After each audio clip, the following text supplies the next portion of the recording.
ನಿನ್ನ ಮನದಲ್ಲಿ ಕಾಡುವ ಮಾತು ಯಾವುದು ಅಂತ ಹೇಳು. ಇವತ್ತು ನಾನು ಹುಟ್ಟಿದ ಹಬ್ಬ.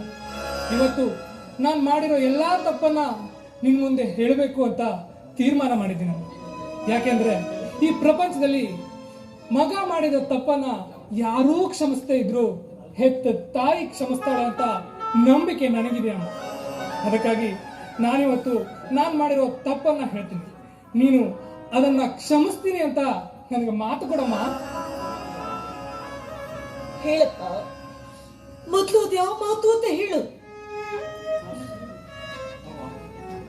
ಅಮ್ಮ, ಈ ಮಾನವಂತರ ಮನೆಯ ಮಗನಾಗಿ ನಿಮ್ಮಂತ ಪುಣ್ಯವಂತರ ಹೆತ್ತ ತಂದೆ ತಾಯಿಯ ಕಂದನಾಗಿ ನಾನೊಂದು ಮಾಡಬಾರದ ತಪ್ಪನ್ನ ಮಾಡಿದ್ದೇನಮ್ಮ. ಅದೇನೆಂದ್ರೆ ನಮ್ಮನ್ನೇ ನಂಬಿದ ಬಡ ಕುಟುಂಬದ ಹೆಣ್ಣಿನ ಮಾನಭಂಗ ಮಾಡಿದ್ದೇನಮ್ಮ. ನಾ ಮಾಡಿದ ತಪ್ಪಿಗೆ ಆ ಹೆಣ್ಣು ಆತ್ಮಹತ್ಯೆ ಮಾಡಿಕೊಂಡು ಸತ್ತಳಮ್ಮ. ಆ ಸಾವಿಗೆ ನಾನೇ ಕಾರಣ ಅಂತ ಯಾರಿಗೂ ಗೊತ್ತಿಲ್ಲಮ್ಮ. ಆದ್ರೆ ಇವತ್ತು ಆ ತಪ್ಪಿಗೆ ನಾನೇ ಕಾರಣ ಅಂತ ನಿನ್ ಮುಂದೆ ನಾನು ಒಪ್ಕೊಳ್ತಾ ಇದ್ದೀನಮ್ಮ.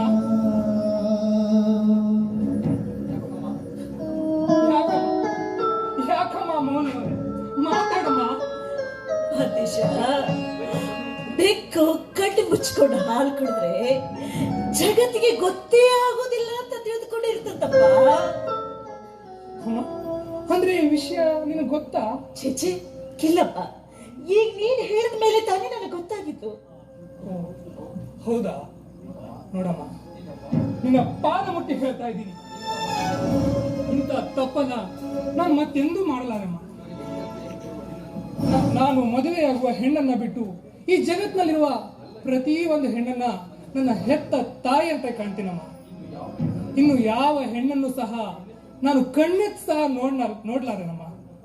ಅಮ್ಮ, ಈ ತಪ್ಪನ್ನ ಮಾತ್ರ ನೀನು ಕ್ಷಮಿಸ್ಲೇಬೇಕಮ್ಮ.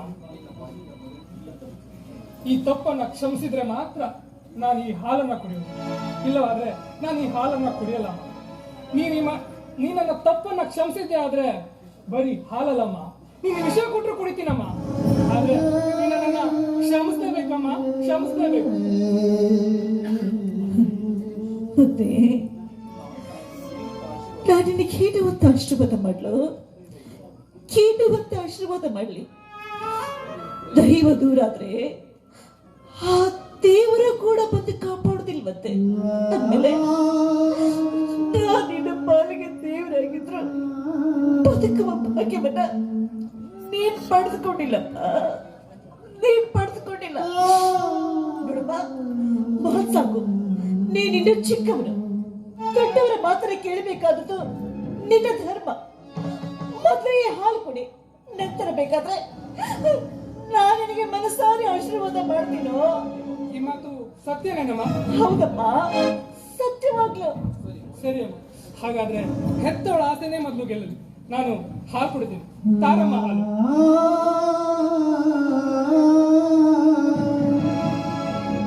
ಅಮ್ಮ ಊರೇನೆ ಎಂದರು, ನೀ ನನ್ನ ದೇವರು, ಜಗಕ್ಕೆ ಮುಕ್ಕೋಟಿ ದೇವರು, ನೀ ನನ್ನ ದೇವರು, ನೀ ನನ್ನ ದೇವರು.